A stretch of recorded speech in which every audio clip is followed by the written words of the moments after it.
Siempre me ha fascinado coleccionar historias. No cualquier historia, sino esas que se susurran en voz baja, cuentos de terror, reales, que nacen en los rincones más oscuros y olvidados de México. Me gusta pensar en mí como un archivista de miedos, un custodio de la geografía del espanto, un coleccionista de pesadillas ajenas. Mi trabajo era simple: escuchar, transcribir y preservar. Pero algo ha cambiado últimamente. Las historias que antes eran un eco distante ahora resuenan demasiado cerca. Y necesito contarles estas 6 historias para que, con suerte, entiendan por qué. Para que alguien, en algún lugar, sea testigo. He reunido 6 sucesos, 6 relatos que me llegaron de fuentes anónimas, dispersas, pero extrañamente conectadas. Todos ambientados en diferentes puntos de nuestro país. Son historias de gente común, gente como ustedes o como yo, que se toparon con lo inexplicable en su día a día. Pero mientras las leía en voz alta para mí, aquí, en la soledad de mi estudio, una y otra vez, puliendo cada palabra, empecé a notar un patrón, una conexión muy inquietante con mi propia vida. Aquí, en esta misma habitación. Por eso les pido que pongan atención a los detalles, a esas pequeñas cosas que parecen no importar, a los sonidos de fondo, a las sombras fugaces. Quizá ustedes puedan verlo antes que yo. Porque tengo el terrible presentimiento de que, al terminar de contar la última historia, algo que no tiene vuelta atrás va a suceder. Comenzamos nuestro viaje en Monterrey, en la Sultana del Norte, con una historia que su protagonista, un hombre de ciencia, tituló Historia 1, El lamento en la tubería. Me llamo Damián, soy ingeniero civil. La lógica y la física son los pilares de mi mundo. Para cada efecto, hay una causa. Para cada problema, una solución tangible. Hace un año, esa filosofía me consiguió el trabajo de mi vida, un puesto de supervisión en una constructora de alto nivel en Monterrey. La paga era tan buena, tan ridículamente generosa, que me pude dar el lujo de rentar un departamento en uno de esos complejos nuevos y elegantes de San Pedro Garza García. Torres de cristal y acero que arañaban el cielo, con amenidades que jamás pensé que usaría, alberca infinita, gimnasio con vista panorámica, hasta un simulador de golf, pero que se veían muy bien en las fotos que le mandaba a mi familia en Veracruz. Mi departamento estaba en el piso 14. Era minimalista hasta la médula, pisos de concreto pulido, paredes blancas, muebles de líneas rectas. Y unos ventanales enormes, de piso a techo, que daban directo al Cerro de la Silla. Cada atardecer era un espectáculo privado. Todo era perfecto, moderno y silencioso. Las primeras semanas fueron una luna de miel con mi nueva vida. El trabajo era exigente, jornadas de 12 horas supervisando el esqueleto de un nuevo rascacielos. Llegaba a casa muerto de cansancio, con el polvo de la construcción aún en la piel. Lo único que quería era una ducha caliente y silencio. Y lo tenía. El silencio en ese edificio era casi total, una de las ventajas de los muros gruesos y la construcción de alta gama, supongo. Era un silencio denso, casi palpable. Pero fue en la tercera semana cuando ese silencio se rompió. Eran las 2 de la mañana. O quizá las 3. Estaba en la cama, dando vueltas, con la mente a 1000 por hora repasando los planos del día siguiente. De pronto, un sonido muy leve, casi imperceptible, atravesó la quietud. Venía del baño. Al principio, pensé que era un goteo. Un goteo simple y molesto. Pero tenía una cadencia extraña, irregular. Gota, gota, gota, pausa, gota. Me levanté, molesto conmigo mismo por haber dejado la llave mal cerrada, pensando que tendría que llamar a mantenimiento a la mañana siguiente, una vergüenza en un lugar tan caro. Al entrar al baño, descalzo sobre el mármol helado, el sonido se hizo más claro. No venía de la regadera ni del lavabo. Los grifos estaban secos y apretados. El sonido venía de adentro de las paredes, de las tuberías. Y entonces mi cerebro procesó lo que mis oídos ya sabían. No era un goteo. Era un sollozo. Un llanto de niño, ahogado y lejano, que parecía viajar por el cobre de las cañerías. Era tan absurdo, tan ilógico, que mi cabeza simplemente no lo podía procesar. Mi primera reacción fue buscar una explicación racional. ¿Sería el hijo de un vecino? Imposible. El aislamiento acústico era perfecto. Quizá un sonido de la televisión de otro departamento, viajando por algún conducto de ventilación. Me asomé al pasillo, silencio absoluto. La única explicación era que estaba aquí, en mi baño. Pegué la oreja a la pared de azulejos, sintiendo el frío penetrante en mi piel. Y sí, era inconfundible. Un niño pequeño, de unos 4 o 5 años, llorando con una tristeza que calaba los huesos, un lamento que parecía no tener fin ni consuelo. El sonido se mezclaba con el gorgoteo ocasional del agua en las tuberías, como si el llanto mismo fuera líquido y corriera por las cañerías del edificio. Duró unos 10 minutos que se sintieron como una hora, y de repente, paró. Se cortó en seco, dejando un silencio todavía más pesado y hostil que antes. Esa noche no dormí. Me quedé sentado en el sofá, mirando hacia la puerta del baño, esperando. Pero no volvió a pasar. A la mañana siguiente, con la luz del sol inundando el departamento y la silueta del cerro de la silla dándome los buenos días, me sentí ridículo. El estrés, la falta de sueño, el viento en las tuberías de un edificio tan alto, la presión del agua, mi mente cansada, jugándome una mala pasada. El día en la oficina, entre juntas y revisiones de estructuras, borró casi por completo el recuerdo. Pero esa noche, puntual como una cita macabra, el llanto regresó. A la misma hora. Esta vez, era más claro, más cercano. Ya no era solo un sollozo ahogado. Casi podía distinguir palabras entrecortadas, un mamá lastimero y desesperado, repetido una y otra vez. Mamá, mamá. El sonido parecía subir y bajar por la pared, como si algo pequeño estuviera trepando y resbalando por el interior de los tubos. El miedo, frío y racional, empezó a instalarse en mi pecho. Esto no era normal. Saqué mi celular, abrí la grabadora de voz y lo pegué a la pared. Necesitaba una prueba, algo que demostrara que no me estaba volviendo loco. Grabé durante 5 minutos, con el corazón en la garganta. Al reproducirlo, mi propia respiración agitada se escuchaba perfectamente. Pero del llanto, nada. Solo un siseo bajo, pura estática. Era como si el lamento solo existiera para mí, afinado a una frecuencia que solo mi oído podía captar. Los días siguientes fueron un infierno en vida. Apenas dormía. Me la pasaba con los audífonos puestos, con música a todo volumen para no escucharlo, pero aún así, a veces, en el silencio entre 2 canciones, me parecía oírlo. En el trabajo no me podía concentrar, andaba irritable, con unas ojeras que parecían moretones. Mis compañeros me preguntaban si estaba bien. Es el estrés del proyecto, mentía. ¿Cómo les iba a explicar que me estaba acosando un fantasma en la plomería de mi carísimo y moderno departamento? Se habrían reído de mí. Empecé a buscar leyendas de Monterrey en internet durante las madrugadas. Niño fantasma Monterrey, llanto en las paredes, espíritus en edificios nuevos. Lo que fuera. Y así di con la historia de la casa de los tubos. Leí sobre la tragedia de la niña que cayó al vacío, que su espíritu seguía rondando la zona. Mi mente de ingeniero buscaba conexiones. ¿Podría haber una conexión?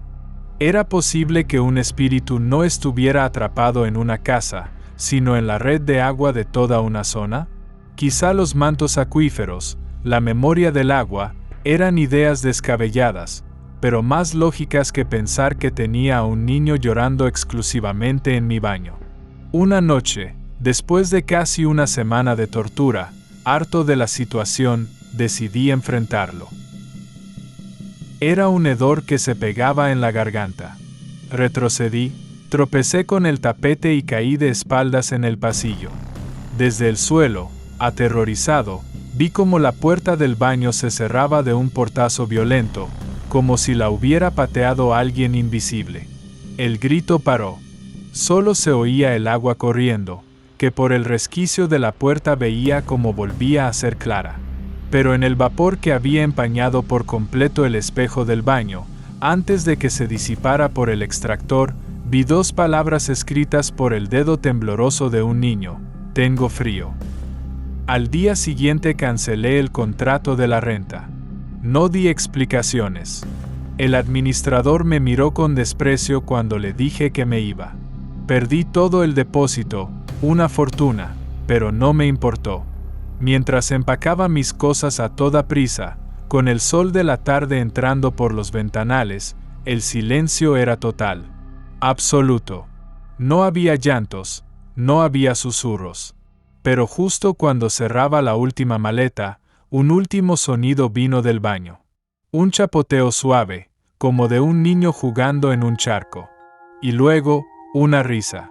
Una risa de niño, juguetona pero indeciblemente perversa, que rebotó en los azulejos y se esfumó en el aire.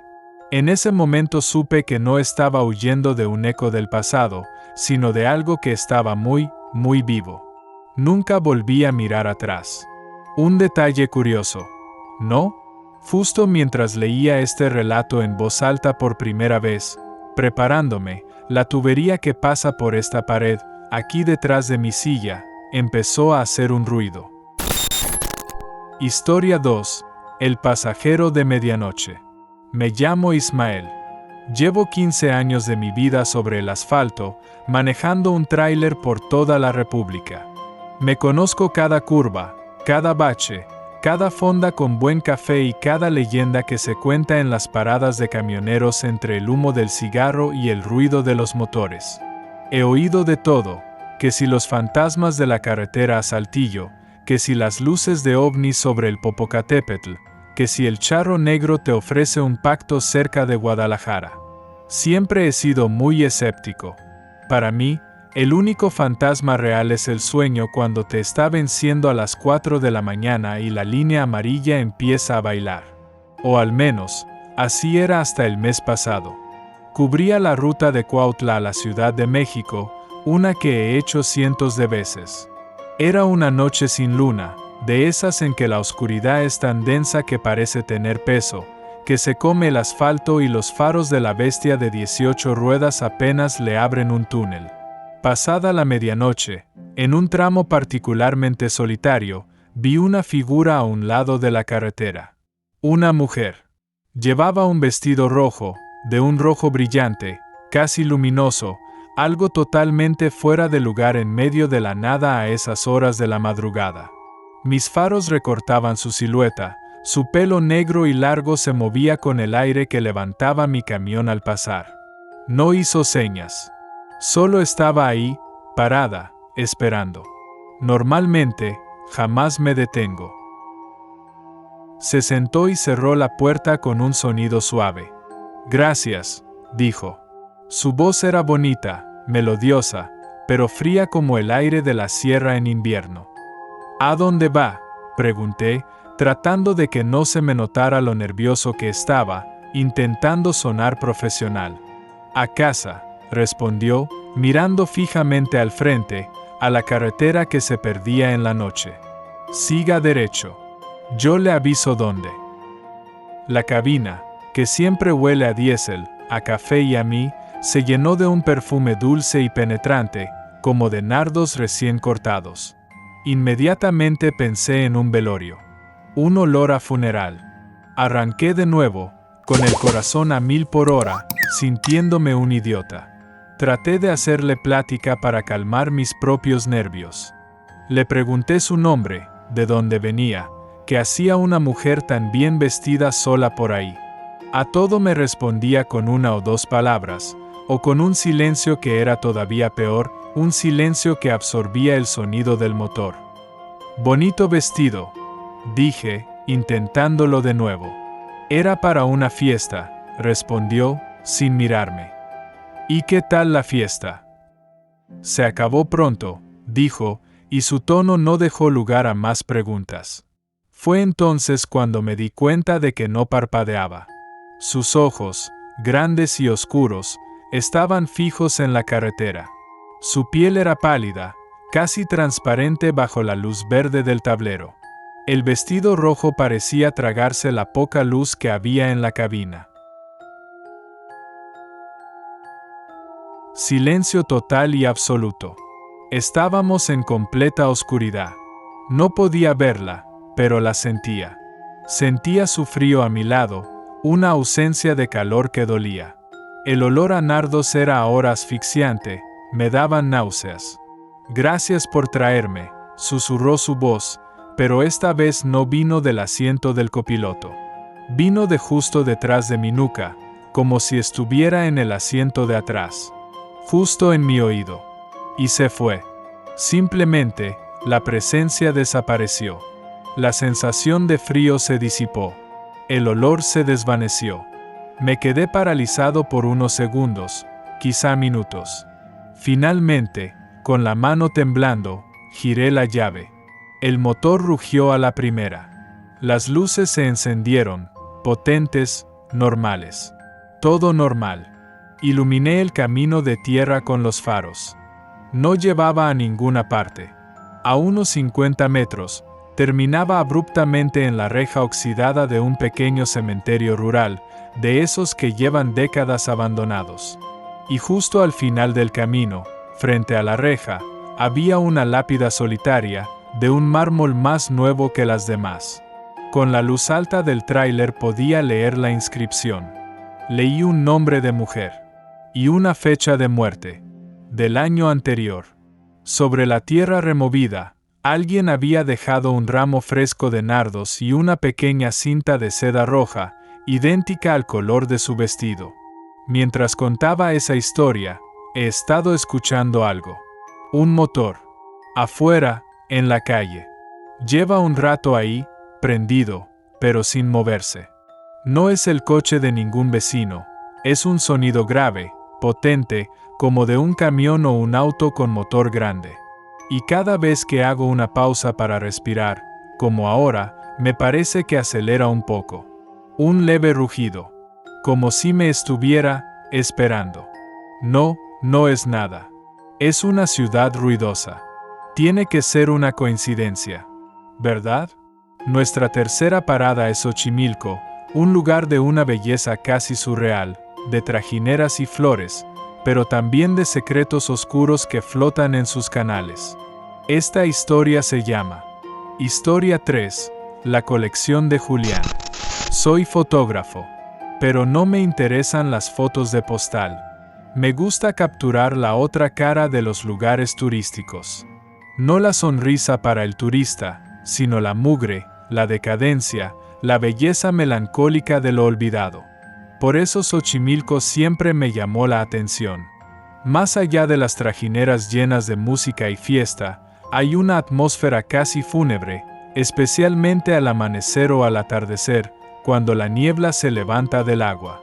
Claro, yo conocía la leyenda de la Isla de las Muñecas. La historia de don Julián Santana, el hombre que pasó 50 años de su vida recogiendo muñecas de la basura y de los canales para colgarlas en los árboles, supuestamente para calmar al espíritu de una niña que se ahogó cerca de su chinampa. Un relato fascinante. Fui, por supuesto. Alquilé una trajinera para mí solo y le pedí al remero que me llevara.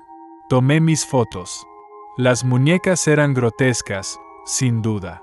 Un ejército de cuerpos rotos, ojos vacíos, plástico quemado por el sol y cubierto de telarañas. Un espectáculo macabro y extrañamente hermoso.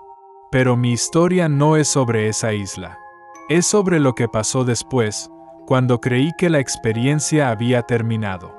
Al regresar, mientras caminaba por un embarcadero secundario, poco transitado, Lejos del bullicio principal, vi a un anciano en una chalupa. Era flaco y correoso, con la piel curtida por 1000 soles. Su barca estaba llena de cosas que sacaba del fondo del canal con una red. Basura, casi todo. Botellas, llantas. Pero entre los plásticos, vi que tenía una caja de madera llena de muñecas. No eran como las de la isla famosa. Estas eran más viejas, algunas de porcelana, otras de trapo. Estaban hechas un asco, cubiertas de un lodo negro y apestoso. Me acerqué, mi curiosidad de fotógrafo pudo más que mi cautela. El viejo apenas me miró. Le pregunté por las muñecas, si también eran para la isla. Estas no, dijo con voz rasposa, sin dejar de hurgar en su red. Son la colección de Julián. Lo miré extrañado. Creí que Julián Santana había muerto. Él soltó una risa seca. No de ese Julián famoso. De otro. Julián Santana fue el segundo. La gente no sabe. Me explicó, con frases cortas y crípticas, que la tradición de recoger muñecas del canal era más antigua. Ellas las piden, murmuró. ¿Ellas? Pregunté. Las niñas del agua. Son muchas. Se ahogan. Se pierden. Siempre quieren más juguetes. Siempre están solas. Y de la nada, rebuscó en su caja y me ofreció una. Una muñeca de porcelana, pequeña, de unos 30 centímetros. Su vestido de encaje, alguna vez blanco, estaba manchado de lodo, y le faltaba un ojo de cristal. El otro, de un azul vívido y escalofriante, parecía mirarme directamente. Había algo en ella, una atracción extraña, una tristeza palpable. Se la compré por unos cuantos pesos, más como un souvenir macabro. El viejo sonrió, una sonrisa sin dientes, y me dijo, cuídala. No le gusta estar sola. La llevé a mi hotel en Coyoacán. Me sentí extrañamente protector de ese objeto roto. La limpié con cuidado con una toalla húmeda, quitándole el lodo de las grietas de su cara de porcelana. La puse en una repisa frente a mi cama, como una pieza de arte encontrado. Esa noche, me desperté con la inequívoca sensación de que alguien me observaba. Abrí los ojos y mi mirada fue directa a la repisa. La muñeca seguía ahí, pero juraría, con una certeza que me heló la piel, que su cabeza estaba un poco girada hacia mí, no mirando al frente como la había dejado. Pensé que era el sueño, una mala pasada de mi mente sugestionada, y volví a dormir. Al día siguiente, pasé el día editando fotos. Cuando volví al hotel por la tarde, encontré la muñeca en el suelo, boca abajo. Supuse que a la persona de la limpieza se le había caído y la había dejado ahí por miedo a romperla más. La recogí y la puse de nuevo en su sitio, esta vez asegurándome de que estaba bien calzada. Pero esa noche, la sensación de ser observado fue más intensa, más opresiva. Me desperté de nuevo, de golpe. Eran las 3 de la mañana. La habitación estaba helada. Miré a la repisa. La muñeca no estaba. Se me heló la sangre. Prendí la luz de la mesita de noche, con el corazón martillándome en el pecho. La busqué por toda la habitación, debajo de la cama, detrás de las cortinas. Y la encontré. Estaba sentada en el suelo, al pie de mi cama, de cara a mí, con su único ojo azul fijo en mi rostro. No había forma humana de que hubiera llegado ahí. Se me secó la boca. No podía ni gritar. No podía moverme. Solo podía mirar ese ojo de cristal que parecía tener una profundidad imposible. Pasé el resto de la noche sentado en una esquina de la cama, con todas las luces de la habitación prendidas, sin quitarle la vista de encima. Ella no se movió más. Pero yo sabía que estaba, consciente, esperando. A la primera luz del día, sin haber dormido un segundo, agarré la muñeca. Su porcelana estaba fría, anormalmente fría. La metí en una bolsa de plástico y salí del hotel como alma que lleva el diablo. Tenía que devolverla. Regresé a Xochimilco, al mismo embarcadero secundario. Pero el anciano no estaba. Pregunté por él a otros lancheros, describiéndolo. Nadie lo conocía. Me miraban como si estuviera loco. Desesperado, alquilé una trajinera y le pedí al remero que me llevara a la parte más solitaria y silenciosa del canal. Ahí, con el corazón en la garganta, saqué la bolsa, le di una última mirada a la muñeca y la arrojé al agua verdosa. Vi cómo se hundía lentamente. Sentí un alivio increíble, como si me hubieran quitado un peso de encima. Regresé a la ciudad. Esa noche, por fin, dormí profundo, un sueño sin pesadillas. Pero a la mañana siguiente, cuando abrí la maleta para empacar mis cosas y volver a casa, mi sangre se congeló. Allí, encima de mi ropa limpia y doblada, estaba la muñeca. Empapada, cubierta de algas y del mismo lodo negro y fétido. Olía a agua estancada, a muerte vegetal. Pero lo peor no era eso. Lo peor es que ahora tenía los dos ojos. El hueco vacío había sido llenado por otro ojo azul idéntico al primero. Y ambos me miraban con una inteligencia fría y malévola. Y en la pared del closet, escrito con agua sucia que goteaba hacia el suelo, había un mensaje: te dije que no le gusta estar sola. Tengo una estantería aquí en mi estudio, llena de libros, de objetos que he coleccionado en mis viajes. Hay una pequeña figura de calavera de azúcar, un recuerdo de un viaje a Oaxaca. Mientras contaba la historia de la muñeca, no le he quitado el ojo de encima. Y les juro por mi vida que esa calaverita no estaba mirando hacia el frente cuando empecé a narrar. Estaba de perfil. Ahora está girada completamente hacia mí. Sus cuencas vacías parecen seguirme con una atención vacía. No, es una tontería. Es la sugestión, la atmósfera de los relatos. Tiene que serlo. El siguiente relato nos lleva a Guadalajara, la perla tapatía, y a las sombras que se esconden incluso en sus lugares más sagrados. Se basa en una vieja leyenda urbana, pero con un giro aterrador y moderno. Su protagonista la tituló Historia 4, lo que la catedral oculta. Me llamo Javier y hasta hace poco, trabajaba como guardia de seguridad nocturno en la Catedral Metropolitana de Guadalajara. Un trabajo tranquilo, pensaba yo cuando lo acepté. O más bien, un trabajo de una tranquilidad imponente. Mi labor era simple: hacer rondas perimetrales cada 2 horas y monitorear las cámaras de seguridad desde una pequeña oficina. La catedral de noche es un lugar increíble. El silencio es tan profundo que puedes oír el crujido del cuero de tus botas y el eco de tus propios pasos rebotando en las bóvedas altísimas. Yo conocía las leyendas, claro. Todo tapatío las conoce. Sobre todo la de la dama enlutada, un fantasma que dicen que sale de la catedral a medianoche para llorar en la tumba de un amor perdido. Pura superstición, folclore para asustar a los turistas, me decía yo. Una noche de martes, durante mi ronda de las 2 de la mañana, noté algo raro.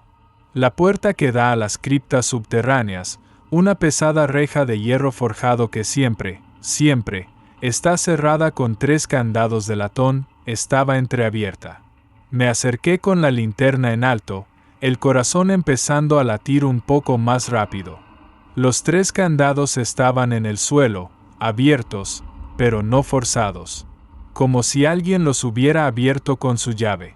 Informé por radio a la central, como dicta el protocolo. Central, soy Javier en la catedral. Tengo una posible brecha en el acceso a las criptas. Silencio.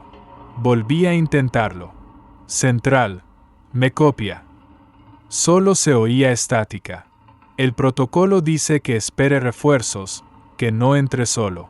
Pero la curiosidad, o quizá una estúpida sensación de deber, me ganó. Empujé la pesada puerta, que rechinó con un sonido horrible que pareció durar una eternidad, y bajé por la estrecha escalera de caracol. El aire abajo era frío, un frío de sótano que se te mete en los huesos. Olía a tierra húmeda, a piedra vieja y a incienso rancio. Las criptas guardan los restos de obispos y benefactores de la ciudad de siglos pasados. El haz de mi linterna bailaba entre las lápidas de mármol incrustadas en las paredes. Y entonces la vi. No podía verle la cara a través del velo, solo una mancha de oscuridad más profunda que la de la propia cripta. Tengo que pedirle que me acompañe a la salida, insistí, dando un paso hacia ella, tratando de parecer autoritario, aunque me temblaban las rodillas. Dio un paso hacia mí, y luego otro. Se movía sin hacer el menor ruido, como si flotara sobre el suelo de piedra. Con cada paso que daba, la temperatura bajaba más y más. Podía ver mi propio aliento condensándose en el aire, algo que nunca me había pasado dentro de la catedral. La luz de mi linterna, que tenía baterías nuevas, empezó a parpadear, a debilitarse. Retrocedí, subiendo los escalones a trompicones, sin darle la espalda. Ella me seguía, con una lentitud exasperante, sin prisa, como una depredadora que sabe que su presa no tiene escapatoria. Subí corriendo los últimos escalones, salí de las criptas y cerré la reja de hierro con todas mis fuerzas, el metal golpeando contra el marco con un estruendo que resonó por toda la nave. Me apoyé en ella, sin aire, escuchando el latido de mi propio corazón. Esperé. No hubo golpes. No hubo gritos. Nada. Después de unos minutos que se sintieron como horas, junté el valor suficiente para mirar por la pequeña mirilla de la reja. No había nadie. El pasillo de la cripta estaba vacío y silencioso. Solté un suspiro de alivio tan grande que casi me caigo. Fue una alucinación. El estrés, la soledad, la sugestión de las leyendas. Eso era. Me reí de mí mismo. Me di la vuelta, sintiéndome un tonto. Y entonces, se me heló hasta el alma. Ella estaba ahí, de pie, al otro lado de la nave principal, junto al altar mayor, a más de 50 metros de distancia. Inmóvil. No había forma humana posible de que hubiera llegado ahí. La única salida de las criptas era la puerta donde yo todavía estaba apoyado. Me miraba desde la distancia. La distancia no parecía importarle. Y entonces, muy lentamente, levantó una mano, pálida y huesuda, y se llevó los dedos al borde del velo. Se lo quitó. Lo que vi debajo no era una cara.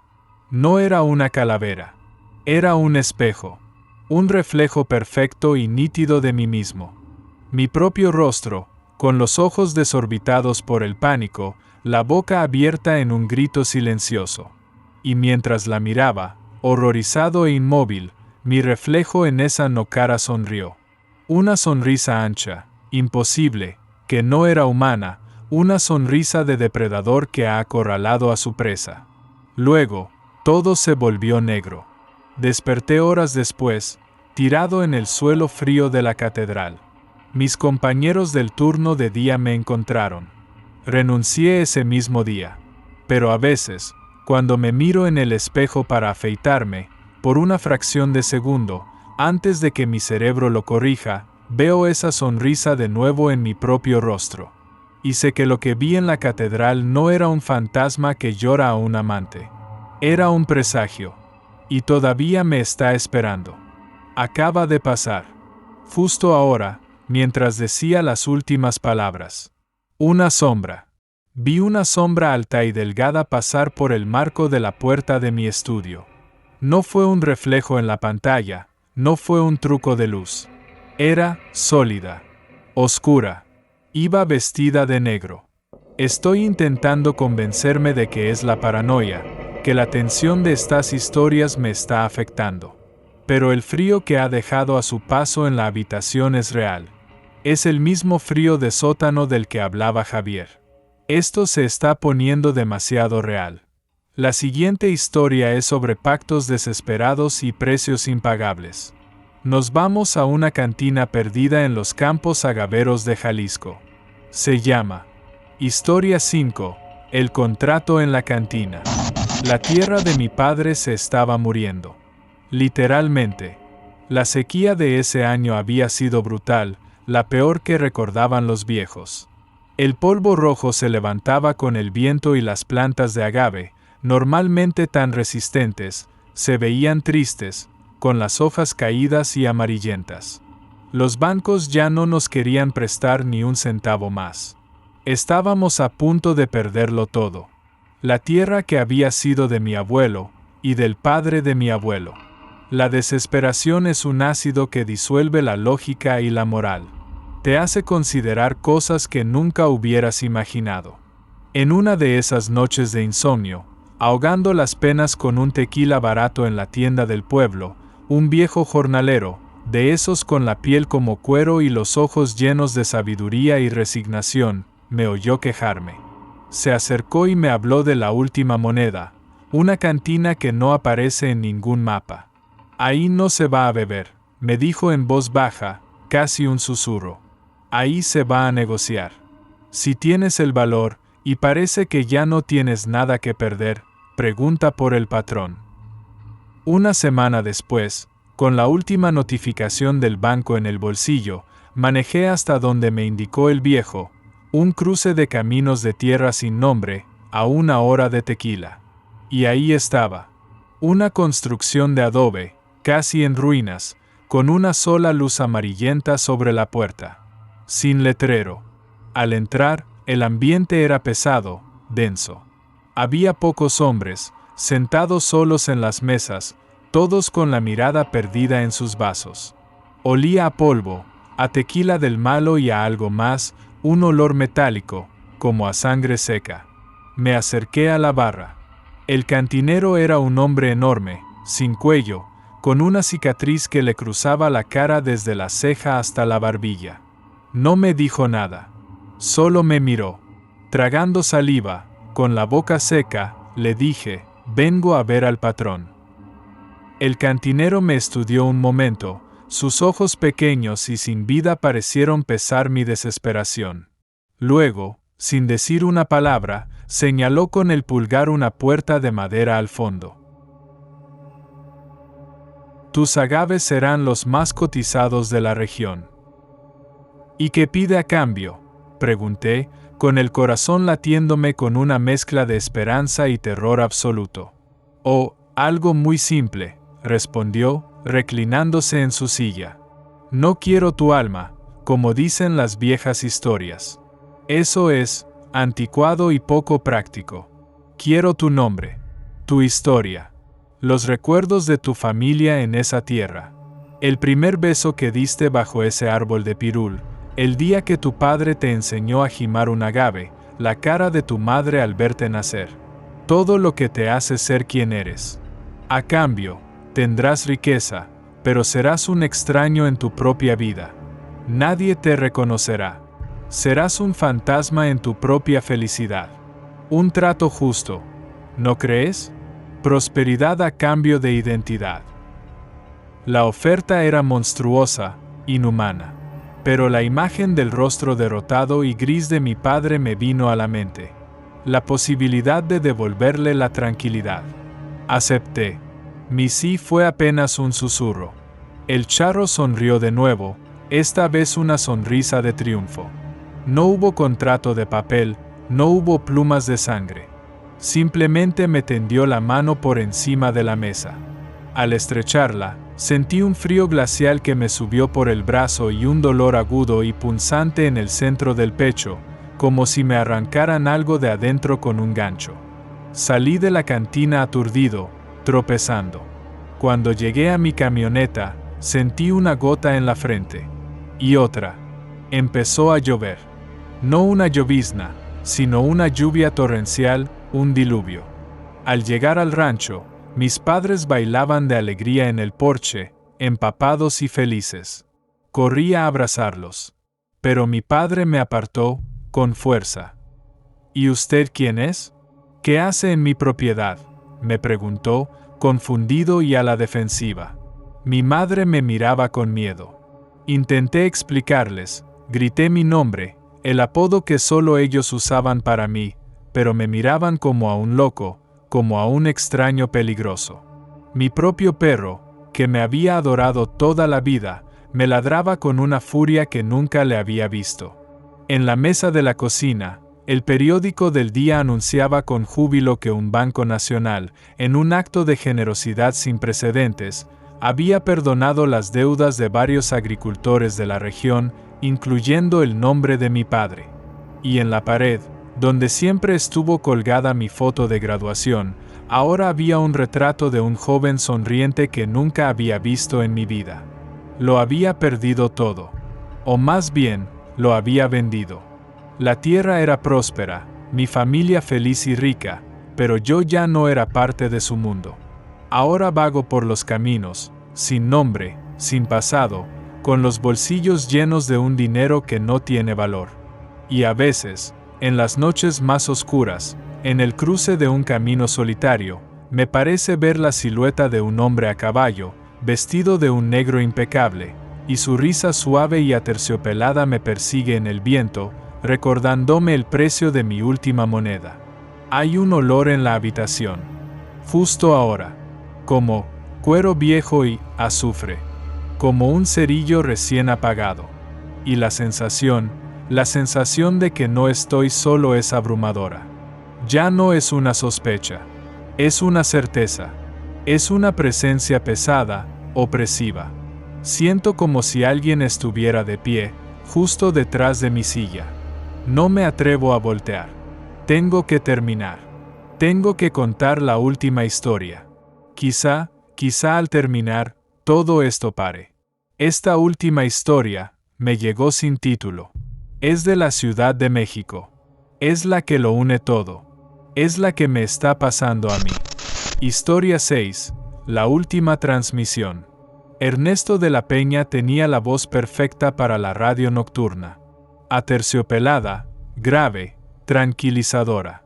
Su programa, Ecos de la Noche, era una institución de culto en la Ciudad de México. Durante años, se dedicó a contar historias de terror que le enviaban sus oyentes. Siempre se enorgullecía de ser un escéptico. Son solo cuentos para no dormir, decía al aire con una media sonrisa en la voz. La realidad nunca es tan interesante, amigos. Una noche, mientras estaba al aire, recibió una llamada. No en la línea del programa, que estaba saturada como siempre, sino en su teléfono personal, cuyo número solo conocían sus más cercanos.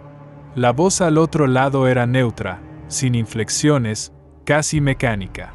Ernesto, dijo la voz, tengo 6 historias para ti. Las mejores que jamás contarás. Te las ofrezco. Pero no son ficción. Son advertencias. Ernesto, pensando que era una broma elaborada de un fan, le siguió el juego. Adelante, te escucho. Estás al aire en mi mente. La voz narró la primera historia, un ingeniero en un lujoso departamento de Monterrey y el llanto de un niño en las tuberías. Mientras hablaba, una de las luces del estudio empezó a parpadear. Ernesto le hizo una seña a su productor, quien se encogió de hombros. La voz, sin pausa, pasó a la segunda historia, un trailero que sube a su cabina a una misteriosa mujer de rojo. Mientras la contaba, Ernesto oyó claramente, a través del grueso cristal del estudio, el sonido de un motor potente acelerando en la calle vacía de la madrugada. La tercera historia, un fotógrafo en Xochimilco y una muñeca poseída que no le gusta estar sola. Durante el relato, Ernesto vio como un bolígrafo sobre su escritorio, perfectamente quieto, rodaba sin explicación y caía al suelo. Empezaba a sentirse inquieto. La atmósfera en el estudio había cambiado. La voz, sin inmutarse, siguió con la cuarta, un guardia de seguridad en la Catedral de Guadalajara y el encuentro con algo que le robó el rostro. En ese momento, una corriente de aire helado recorrió el estudio sellado, erizándole la piel. Ya es suficiente, dijo Ernesto al teléfono, tapando el micrófono del aire. ¿Quién eres? ¿Qué es esto? Solo faltan 2, respondió la voz, impasible. Y comenzó la quinta, un campesino desesperado que hacía un pacto con el charro negro en una cantina olvidada. Mientras la narraba, un inconfundible olor a azufre quemado se filtró en el estudio, haciendo que el productor tosiera. Ernesto estaba aterrado. Su profesionalismo se había evaporado. Su productor lo miraba pálido como el papel desde el otro lado del cristal, haciendo gestos de que cortara la llamada. Y ahora, la última historia, dijo la voz, y por primera vez, tenía un matiz de triunfo. Es la más corta de todas. Trata sobre un popular locutor de radio que colecciona historias de terror, sin entender que las historias también lo coleccionan a él. Una noche, recibe una llamada anónima que le cuenta 6 historias. 6 presagios. 6 piezas de un rompecabezas. Y mientras escucha la última, se da cuenta de que las historias no eran sobre otros. Eran sobre él. El llanto en la tubería de su propia casa que oye por las noches, el coche de motor potente que lo espera afuera cada madrugada, la muñeca de su hija que parece moverse sola, la figura que vio en el pasillo. Todo era para él. La última historia termina cuando el locutor se da cuenta de que la transmisión no es para sus oyentes. Es para lo que sea que está esperando al otro lado de la puerta de su estudio. Y cuando la llamada termina, la puerta se abre. Hubo un clic. La llamada se cortó. Ernesto se quedó inmóvil, mirando la puerta de acero del estudio. Todo había vuelto a la normalidad. La luz dejó de parpadear. No había olores ni sonidos. Soltó una risa nerviosa, quebrada. ¡Qué broma tan bien montada! Alguien se había esforzado mucho. Se levantó, listo para terminar el programa, para reírse de todo y despedirse de su audiencia. Y en ese instante, el pomo de la puerta del estudio comenzó a girar. Lenta, inexorablemente. El programa de esa madrugada terminó con 20 minutos de silencio absoluto, seguido de un único sonido antes de que la estación cortara a música de emergencia, el de una puerta abriéndose con un chirrido lento y pesado. Ernesto de la Peña nunca fue visto de nuevo. El locutor de radio era yo. Soy yo. Las historias que les he contado, no las recopilé. Alguien, o algo, me las ha estado susurrando, noche tras noche. El lamento en la tubería. El coche afuera. La muñeca, la figura en el pasillo, el olor a azufre. La última transmisión. La última historia. Describe a un narrador, un coleccionista, que se da cuenta de que las historias son para él. Que la puerta se abre. Mi puerta, la puerta de mi estudio. No sé qué va a pasar cuando deje de hablar. Si tú has vivido algo así, si entiendes lo que pasa, por favor, déjalo en los comentarios. Suscríbete, por si este es el último video que puedo subir. Necesito